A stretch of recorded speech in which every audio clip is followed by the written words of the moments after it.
Welcome to Secrets from the Saddle podcast. I'm Sylvie, your host, fellow cyclist, bike club founder, cycling coach, bike race junkie, just truly super passionate about cycling. My journey with cycling started 20 years ago when I opened a spin studio, started a women's race team, and founded a women's only cycling club called Cycle Fit Chicks. I'm super thrilled to reveal all aspects that make the world of cycling operate. I'm so excited to be able to bring you interesting people from around the world, pro cyclists, recreational cyclists, coaches, event organizers, bike shop owners, everything and everyone you need to know or ever wondered about when it comes to cycling. I know you'll enjoy this episode.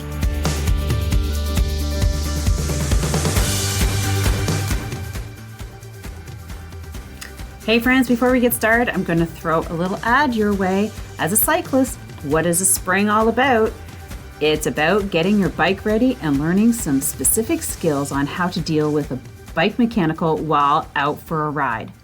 Let me ask you this. Do you avoid going long distances because you're afraid of experiencing a flat and not knowing what to do and possibly having to phone someone to pick you up?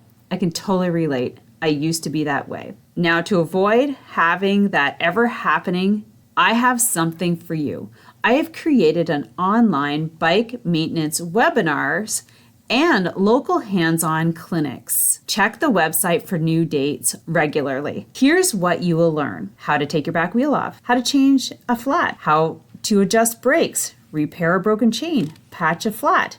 In addition, you will learn how to use the tools you are carrying in your bike bag, such as Allen keys and a chain brake tool, tire levers, how to use your pumps, what are chain links and how to use them.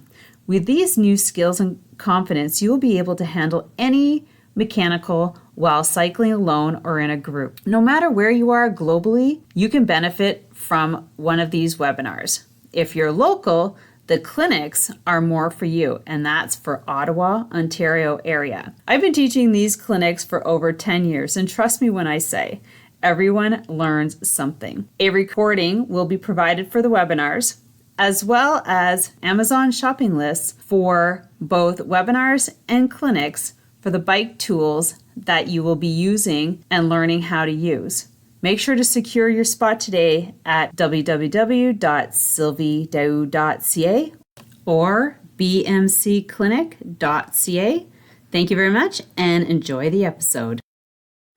All right, everyone, welcome back to another episode of Secrets from the Saddle, All Things Cycling Podcast with your host, Sylvie Dow here. And it's Friday and it's a coaching segment. And so before I get started into this segment, this is kind of a segue into a really exciting series that I'm putting together in May.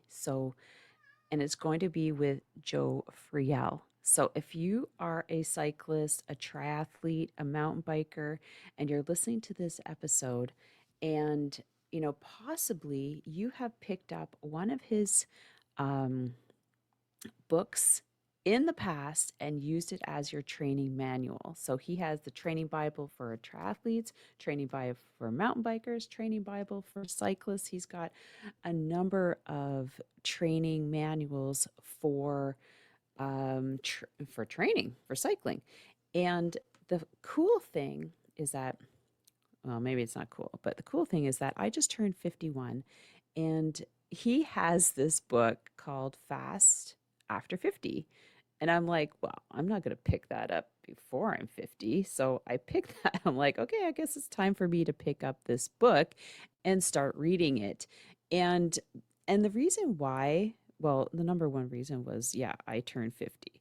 So I purchased the audiobook and I listened to that and I'm like, oh my God, this stuff is good. Obviously it's good. So then I bought the book so that I had all the material and all the references that he and the referencing material and charts that he was talking about in the audiobook. And then of course, since I'm getting older, I've got menopause I'm thinking about, and I do notice that I need more recovery time after my workouts. I physically feel it. So this is where the thing, this is where we have to really start listening to our bodies, people. Men, women, we cannot go out like we're 20 years old, 30 years old again. I tried that. If you listen to one of my podcasts, I did that, tried going out mountain biking, and it didn't work. Okay. We are older. Yes. 50 is just a number, but yeah, 50 is a number and we can still do lots of stuff, but we have to do the same stuff, but differently. We can still do it. And recognizing that we need to do it differently is going to get us better results. So let that just resonate with you.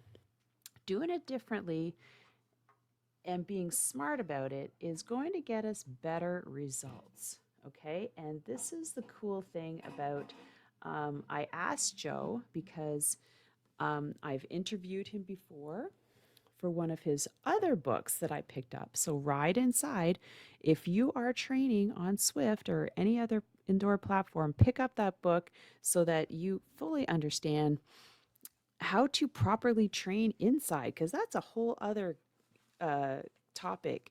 People are going nuts on the inside platforms. And are you really getting better? Yes, no. Are you developing bad habits? Probably. Um, anyways, that one's a really interesting one. And so go back and listen to Joe, my interview with Joe Friel and Jim Rutberg, who are the authors of Ride Inside. Um, anyways, and I'm going to put all the links to these books in the show notes so you can go find them yourself, um, and uh, and listen to them. I listen to them because I don't know, I just have more time to listen because I'm driving a lot, and I just find it better. So, but anyways, so I asked Joe if he would do a 3-part series on aging athletes. Okay. Aging adults, senior athletes. I mean, like, whatever. Um, and he said yes. So we are recording that next week, and it's going to be out as a 3-part series in May. So make sure that you subscribe to our new newsletter so you don't have to worry about, subscribing online. We're going to committed to sending out a newsletter Sundays. And what it will do is it will showcase the 3 episodes that happened the week previous. So that during that week, so that you could go back and you can listen to them and have a direct link. So we will have a link in our description to join our newsletter. So that is super new, because we want all you guys to be in the know. And sometimes, you're not on a platform and maybe you haven't subscribed, but you're dropping in, you're listening, and also I will be adding, because my 4 pillars are cycling, nutrition, fitness, and health. So they all go hand in hand. And if you don't have one, you can't really have the other. And so I just think it's super important. So, anyways, let's get into today's episode. So, this is for the ladies. If you have a lady friend, send this to her, because we're going to talk about 9 things women or female athletes over 40 need to know about menopause. So, I work with a lot of women over 40 with regards to health, nutrition, fitness, and cycling. And like I said, I just turned 51, and I'm just waiting for the big M to hit. I don't know if I have not had super hot flashes. I had serious menstrual cramps this week, like I've never had since I was 20. And I'm like, man, is that part of this? And so, if you're hitting that stage and um, you're listening, please drop me a note. Let me know if you've experienced symptoms. Maybe you flew through menopause without a hitch. And if you did, do you think it was due to um, your athleticism, basically? Because I feel that, in the last 10 years, I've been doing a lot of great stuff, weight training, eating, sleeping well, getting my fitness in with cycling. And I think that that really set me up for I'm hoping, a leisurely walk through menopause. But I'm sure a lot of you are snickering and going, yeah, sure, Sylvie. Wishful thinking. But, anyways, that's just my thought. And I'll let you know as the years go by. But right now, it's so far so good. But I really have not hit menopause because, as you noticed, I got my period the other day. So, just there you go, a little info about me. So, but here you go.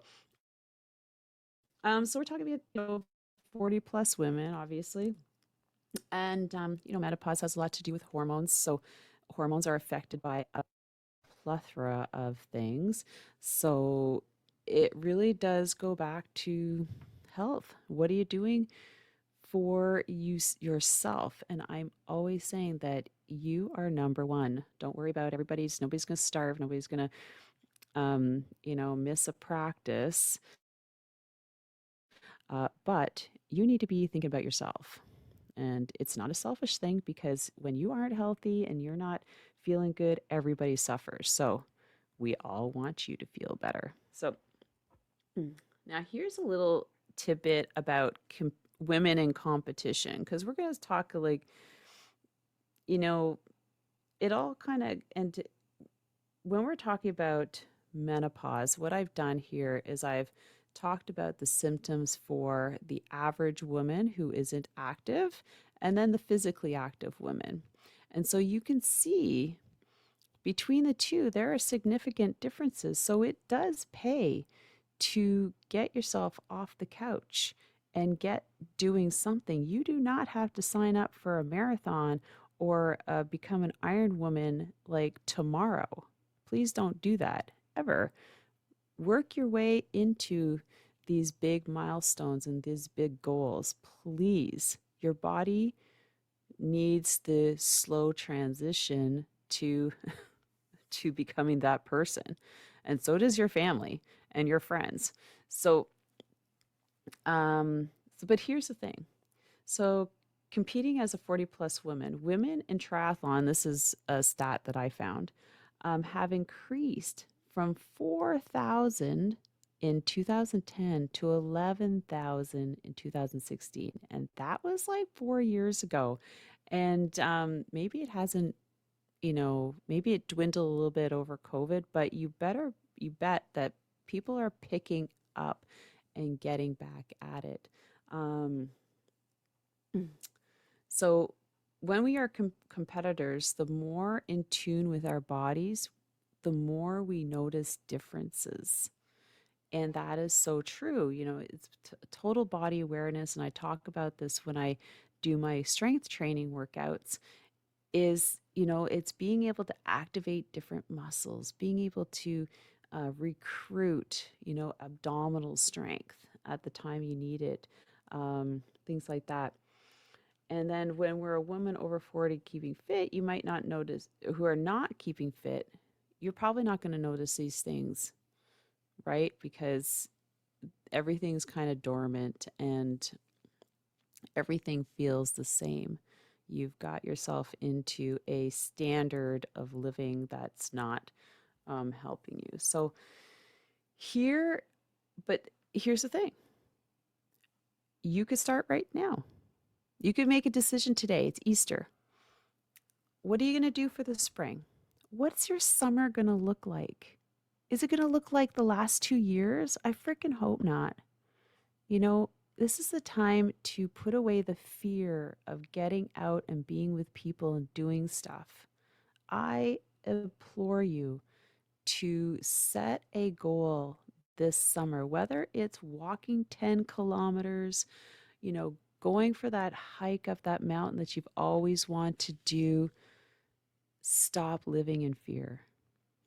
I know a lot of people are living in fear because of the fear that's been pushed on us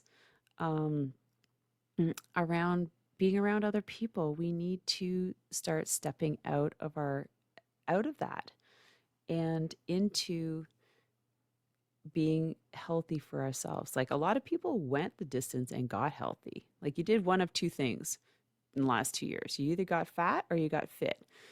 And now the people who are fat are, you know, it's a hard transition to make. It takes a lot of time to burn off 5 pounds, a lot. And you've developed a lot of bad habits in the meantime. So, now is the time to really get with it because we've got a long time to go. A lot of things are coming down the pipe, and health is going to keep us moving forward. Health keeps our immune system strong, health keeps us from getting sick. And so these 9 things are going to help you. But all of them take work. And here's another thing, a lot of people don't like to work.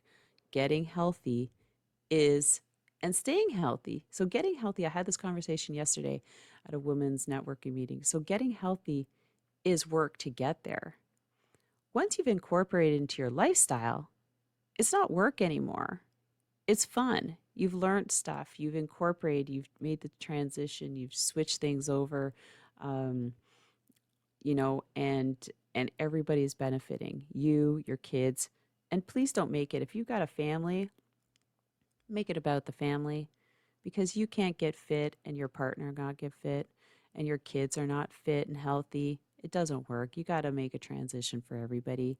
Get everybody on the same page. Just tell them this is what's going on. You're doing the grocery shopping? No more cookies, no more chips. You get them on the weekends and that's it. Maybe. We're moving from chips to popcorn. I don't know. Air popped. But that's what has to happen. It has to come from you. If you're the woman doing all the grocery shopping, right? So let's get into the 9 things female athletes over 40 need to know about menopause. And you know what? These things are reign true for like so many things, like not just menopause. We know that that affects menopause, but also these 9 things affect just about everything in our bodies. And it's going to make menopause better or not. So here's the first one: sleep. It's always on the top of our list, and I can tell you that I have been paying more attention to my sleep in the last year and a half than I ever have. So I've been monitoring, and I want to share with you.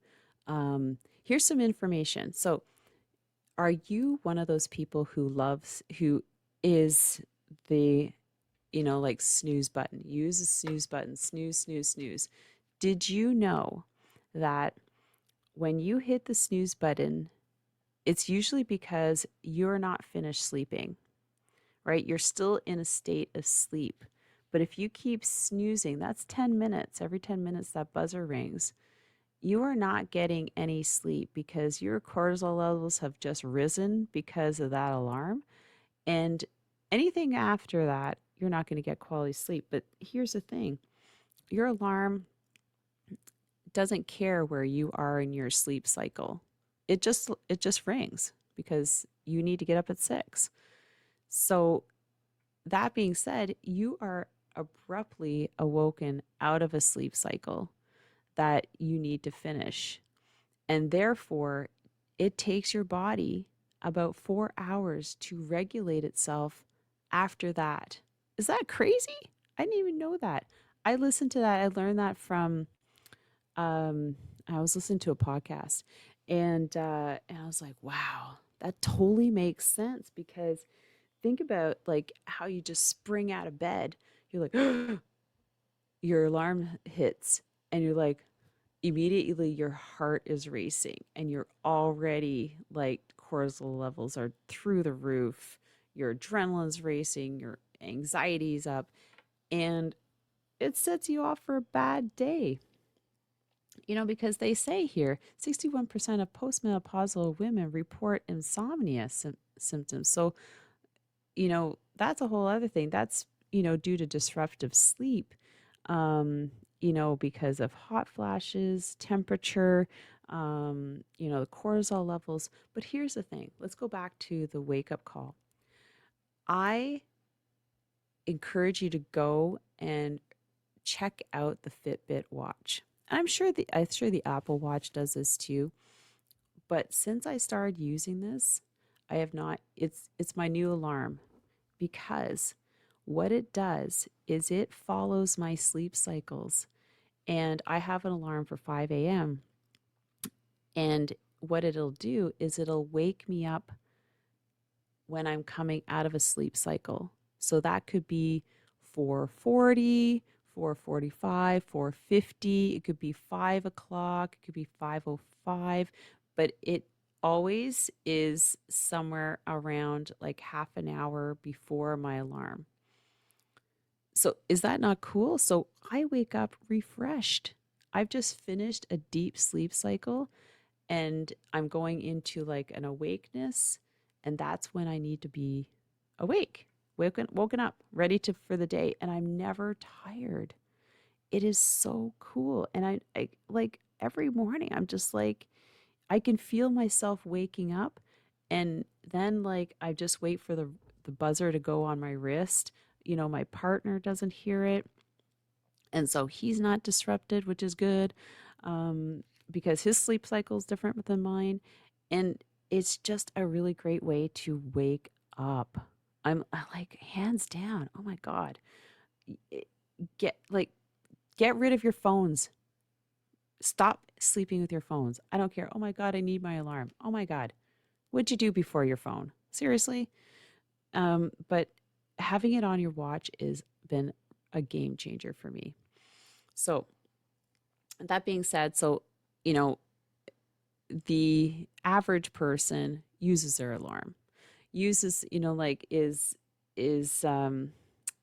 all is, going through the disruptive sleep.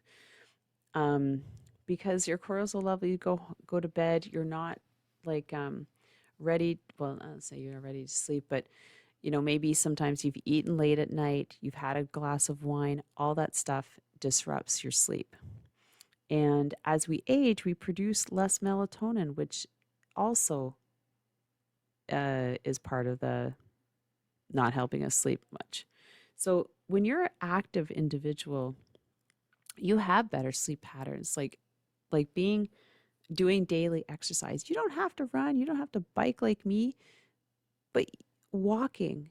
Go for a 5 kilometer walk after supper. You don't have to be five. Just go around the block. Get outside. Daily exercise, keeping the bedroom cool, removing all electronics um, will help with your sleep. Making sure your room is dark so that there's no light streaming in. Using earplugs. Um, all these things can help you have a deeper sleep. So help yourself have a better sleep. Okay, so those are kind of some of the things. Number two, we tend to slow in cardio. I don't really believe that because I guess once you've been active, you just stay active. But a lot of older adults start slowing down because they think age is one of those things. So average people, the average woman, cardio capacity can drop from 5 to 9% each decade. That's our cardio capacity to go from the age of 30. So less pumping oxygen to our muscles becomes, just becomes slower, more sedentary.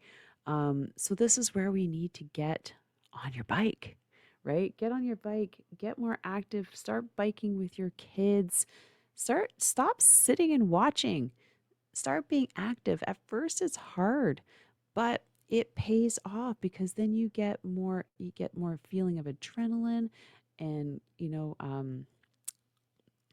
you just feel better. You want to start doing more.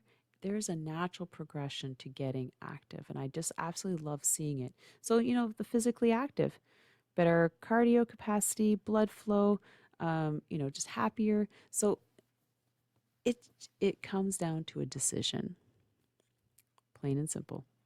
Okay, number three, heat is harder to handle. So the average person, average woman, hot flashes are heating up the body. Blood is rushing. I didn't know this. Blood rushes to the skin surface to offload the heat.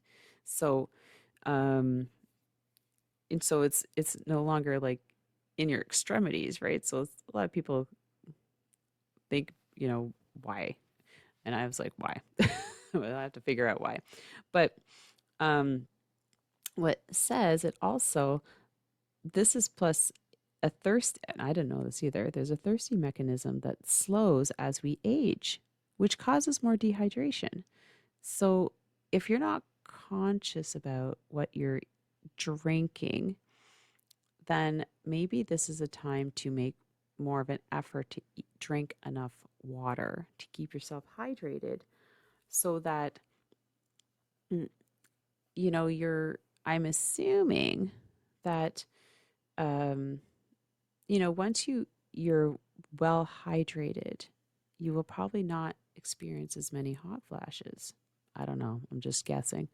But the active individual tends to drink more water so that your organs aren't dehydrated as well, because that's a lot of things. You know that our body's made majority of water, and we need to take so much in to keep everything hydrated, like our skin, our organs, like inside.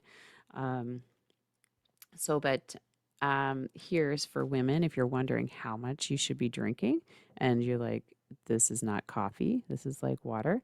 um, 2.7 liters or 11 cups of fluid for men. Oh, hold on here. Women, 2.7 liters, and men, 3.7 liters. So,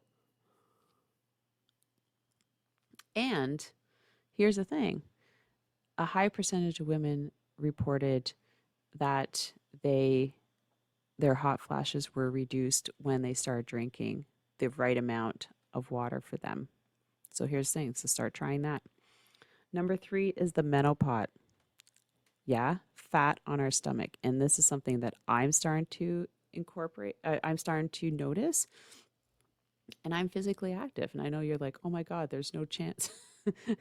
No. For me, I need to switch things up. I know that. It's like I'm plateauing. So, but for the average woman, just aren't as efficient as processing carbs, or like just eating more, right? And we see those different belly fats. So you got like, the one that drinks a lot more wine, like there's different um, types of visceral fat accumulation. There's types of different visceral fat accumulation on women's bodies due to just our body types. But here's the thing, like when you start allowing that to accumulate. So I've started noticing. So now that I've started noticing, I'm starting to like go back and assess what I'm doing, because clearly I need to make a change.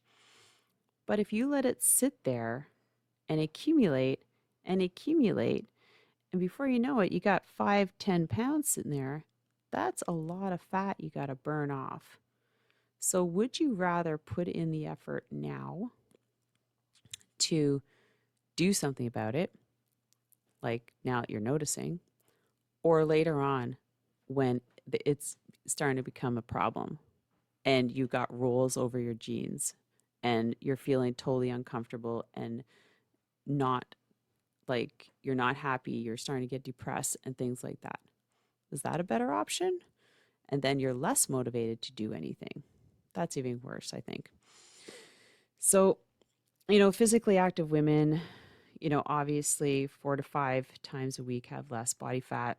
Yes and no, because if you're completely overdoing it and overtraining, sometimes your body is going to pack on the pounds because literally you are overdoing it.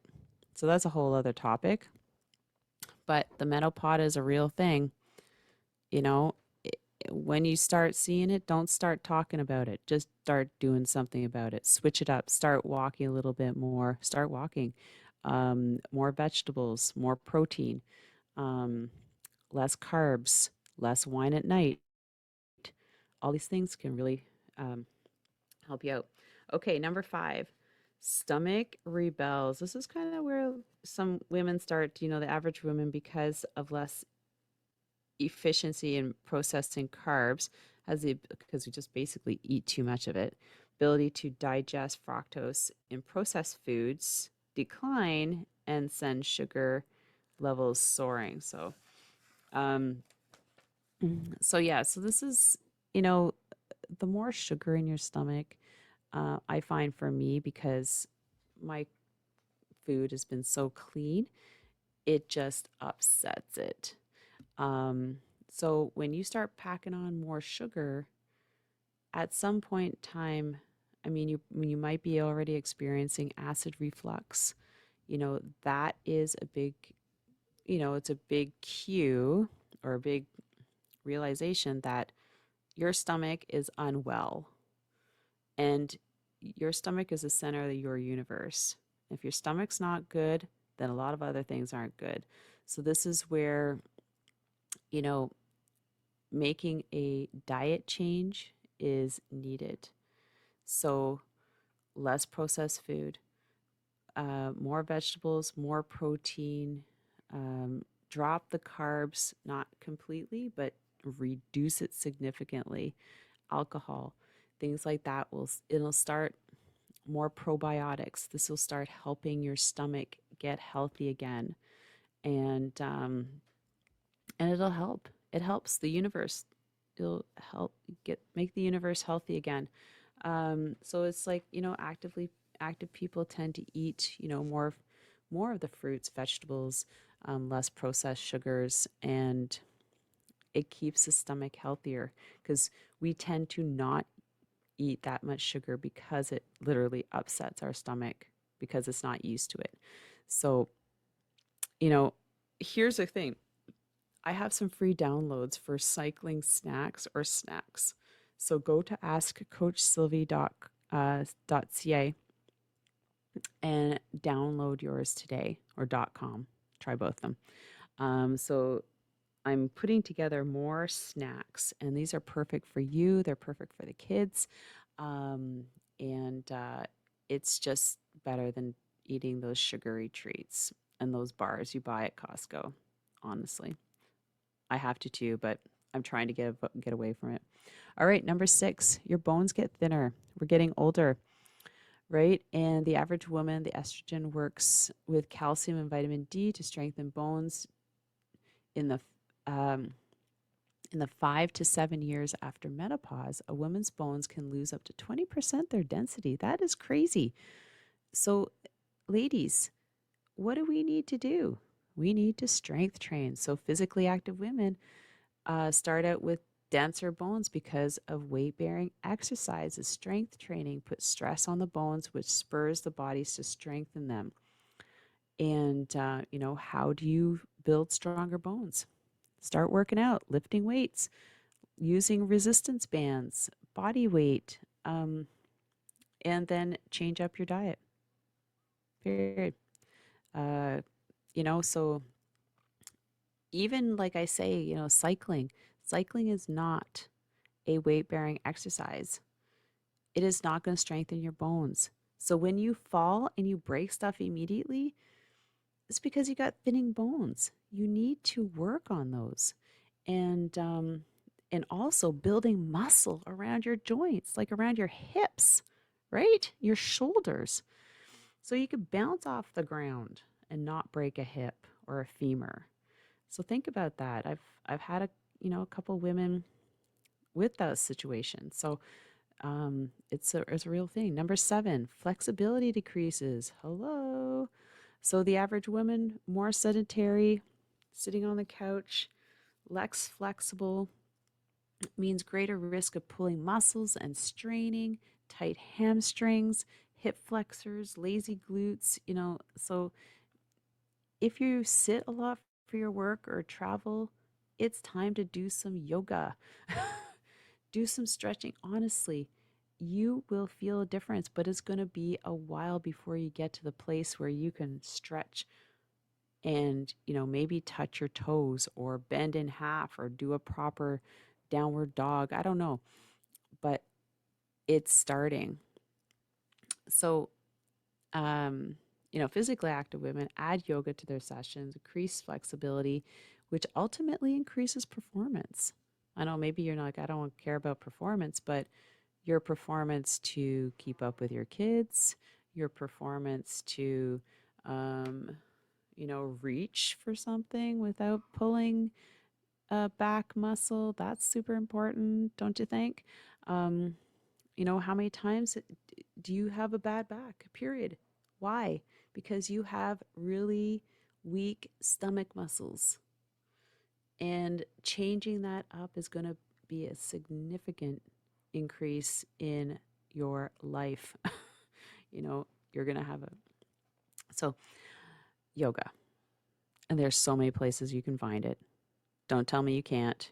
You can do 10-minute, 50-minute, 30-minute yoga. I have a workout platform membership. We have yoga in there 30 minutes, 2 times a week. I started doing that as of January, and it's made a huge difference just in my flexibility and all over. Like, like, some people just talk about hamstrings. Like, what about your neck and your shoulders? Things like that get super tight. Number 8, muscles start shrinking. The average woman's testosterone and other growth hormones decrease along with the estrogen. So building and maintaining muscles is tougher. Fat begins to marble. Yeah, we got cellulite. That tissues reduce inability to generate, and it's a they start, and your ability to generate power because you got no muscle, right? Got no strength. Maybe you're like, oh my God, my grip strength is like lacking. Well, I know now it's time to start practicing gripping stuff or holding things. And it's real. Like, if you don't use it, you lose it. I mean, look at some of the older ladies. Do you want to have muscles that are stringy? Like, look at, as in men, you're like, I look at my dad and I'm just like, he doesn't eat well, he works a lot, he doesn't lift weights, he's complaining about his back, he's complaining about everything. Do you want to be like that? No, so you have to do something about it now. Physically active, the more muscles you have, you burn more calories. That's not a big, that is, but that doesn't have to be the be all and end all of your muscle building. Toning, looking toned, feeling toned, having exercise will help keep muscle and build build more in strength training, interval sessions, protein, add protein that helps develop muscles. And, of course, maintaining and eating well. Protein helps build muscles. So if you're not eating enough protein, if it's all processed protein, it's time for a switch. All right, last one. Let's talk about brain fog. Boo, I'm so tired. I can't remember anything. This all comes down to sleep, food, energy level. Okay, if you fix these 3 things, you are not going to have brain fog anymore. Period. so it's just like the fluctuating levels of your energy. So if you wake up with the alarm and you're a snoozer, can you imagine 4 hours of your day your body's using to regulate itself? 4 hours. So brain fog, first like 4 hours of the day till noon, and then you probably don't eat anything. You haven't eaten breakfast, and then you call it intermittent fasting. And at lunch, you miss it, and you just drinking coffee, and you hit a wall at 2. It's such a common story. So do yourself a favor. Eat breakfast, get a good night's sleep, change up your the way you wake up, stop drinking at night, go for your walk instead, and you're just gonna feel physically better. You're gonna, everybody around you is gonna be happier. You're gonna be happier. You're gonna be in better mood. Um, you're not gonna be a cranky pants, and yeah. So researchers found that people who exercise are better able to deal with the ups and downs of aging. So if you're taking care of yourself, you're going to be in such a better place. And ladies, I implore you, you can start today, Easter weekend. After the big meal, get everybody outside, go for a walk. And that's what we do a lot because, like, almost honestly, it's like when we're with the family, we go from the kitchen table to the couch. And I'm like, this sucks because all you do is sit there and the food sits and you just feel tired. You know what I mean? So do yourself a favor, round everybody up, go for a walk. It helps the food move through your system and you're just going to feel better. And and it's gorgeous outside. I don't know where you are, but I'm sure it's nice. Even if it's not, get the umbrella, bundle up, go for a walk.